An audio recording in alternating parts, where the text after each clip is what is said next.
the front of the Daily Mirror today.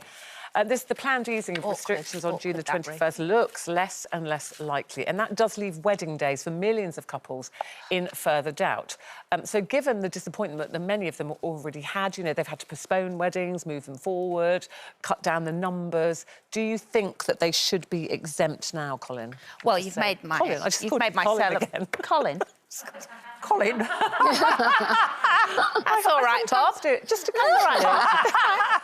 Coleen She and Bob. calls me Bob Sponge Squarepants anyway. So Bob Squarepants. Anyway, Coleen. Sorry, there's gin in that, just so you know. No, should weddings be exempt? You can't do that, can you? You can't. No. You can't make one rule for one and one for the other. However, I do think it's sad, and I think it's incredibly sad for people who postponed it last year and have rebooked it this year and probably rebooked it from June the 21st, you know. So it is really sad. However, on the bright side, and there always is one, if it's, you know... I remember when I was getting married to Shane, and we had the big wedding planned and all of that, and then it felt out of our control, and he said to me, I don't want to do it like this, and I had my dress, and it was all exciting, and I was very young. But you know what? I thought, I just want to marry him. So we eloped and didn't tell anyone. Equally, when I married Ray, I've had a few. Equally, when I married Ray, we had the big event planned, but we had to have the registrar in the morning, just the two of us, before we could use the chapel, because it wasn't, I don't know, whatever. And I was like, oh, this registrar bit's just getting in the way of me, getting ready and blah, blah, blah. One of the main things I remember from my wedding to Ray was that moment in the registrar where it was just me and him, the kids, his mum and my sister, and we all sobbed. And it was so moving and so personal and so really reminded me of what the day was about. It wasn't just about the party and the dress. I think, Kelly, that's the thing. Some people, they get so swept up. And listen, I think when I love going to weddings, big, small, medium-sized. I just love a wedding. And seeing people in love and things. But sometimes people can get swept up with the organising the big day. They forget about the marriage and, like, what happens after the big day. Absolutely. I mean, in the Christian community, in the charismatic church, we go, you know, when you're going to get married, you go to your pastor and you say, look, this is the person that I want to be with. And then you go into a process of counselling. So you then look at what happens after the big day. So I think, like, oh, that's so funny. You're just eating a bit of confetti. She's just eating confetti. It's in my water. But, like, he's so desperate to get married again.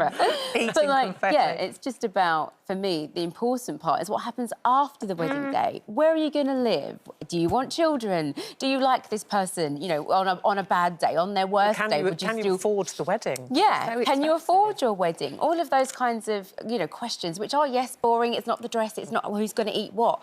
But at the end of the day, you know, when we're looking at divorce rates that are so high, let's just focus on what happens after the big day. Yeah. And put some focus there. I do think, Kelly, that the pandemic has been an opportunity for people to rethink the way they got married.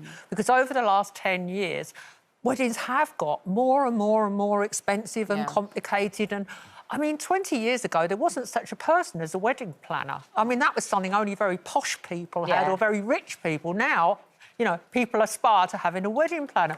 But I've been noting and really enjoying reading about people who, during the pandemic, have managed to get married with just a handful of people. And I've now been told by someone on the programme this is called naked weddings, not as stripped to the buff. And no one needs to see that.